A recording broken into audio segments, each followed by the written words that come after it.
You hear all these allegations that he was providing women, some of age, some not of age, to other men to compromise them. Does all that surprise you, or you hear about that and you kind of go, gee, there was always something about him that as a brother you go, that kind of makes sense? No, it doesn't make sense to me. I think he was just, like you said, he was just having a good time. Jeffrey liked to have a good time. And unfortunately, he chose to do it. Hold on. There's a big difference, though, between having... I wasn't there, so you're asking me to speculate, and I really don't want to speculate because I wasn't there. Okay.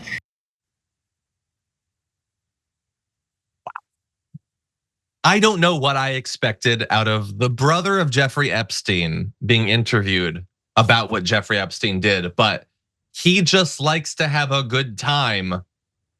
I feel like that's the sort of position that if you're gonna hold it, just keep it to yourself and stay off the news. I think that would be great because you know what your brother did.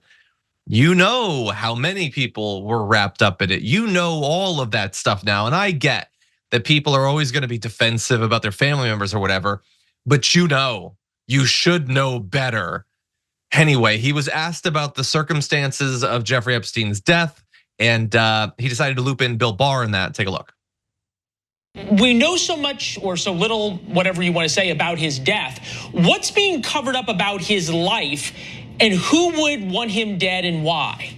Well, he had dirt on people. He told me, it's been out there that in 2016, he said he had dirt on the then presidential candidates. He didn't tell me what that dirt was, and I don't know. And I wasn't involved with his day-to-day life, so I don't know what he knows. But to go back to your initial question, why? I mean, you'd have to ask Bill Barr if he was covering this up, which it appears to be. Who was he covering it up for? Who was Bill Barr protecting? Okay, so I don't know what the specific connection there is of Bill Barr in that. Look, if people think that the circumstances surrounding the death of Jeffrey Epstein are weird, I'm not gonna tell them that they're wrong. There's a whole lot of weird things there. That said, this guy, like for his own good, I think needs to stop doing interviews because there are a lot of people who are still alive who suffered at the hands of Jeffrey Epstein and Maxwell and all that. Who the last thing they probably need is hearing that it was just a guy who likes to have a good time. But anyway, Sharon, what do you make of that interview?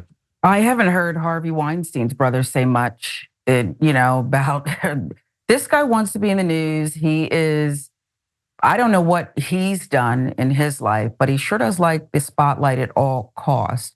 Epstein is known as just the worst, the lowest of the low. And here he is. I picture him as he's giving this interview, smiling like the picture that they had up. It's just pathetic. And I believe he has, he dances between this where he tantalizes people who are so inclined with, I know some things.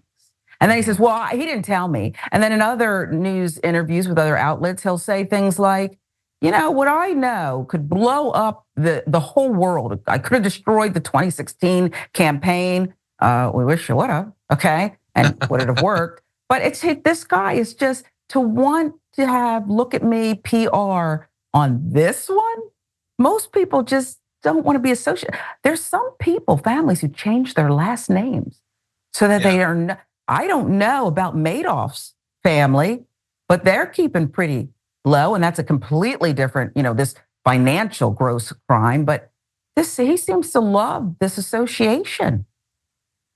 Probably has a family crest. He probably has a crest on his front door, the mailbox, everywhere. Yeah. In addition to a house that has a name, I'm sure. That's the ultimate rich person move.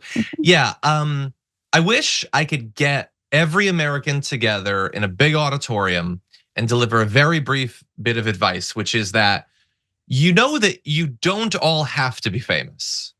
You don't all have to be interviewed and write books and all. You can just be a person. That's an option. I think everybody thinks that because of the rise of influencers and all that, everybody has to be famous always. That's why politicians, like when they're on the verge of losing a seat or something, they lose their mind because they can't conceive of just being a person again. News anchors too. What's that? Sorry, I said news anchors too, but you're so right. It's like, but I think they wonder if they don't become famous, do they cease to exist? I think that's a real question. Yeah, I think a lot of people, I think a lot of people feel that way.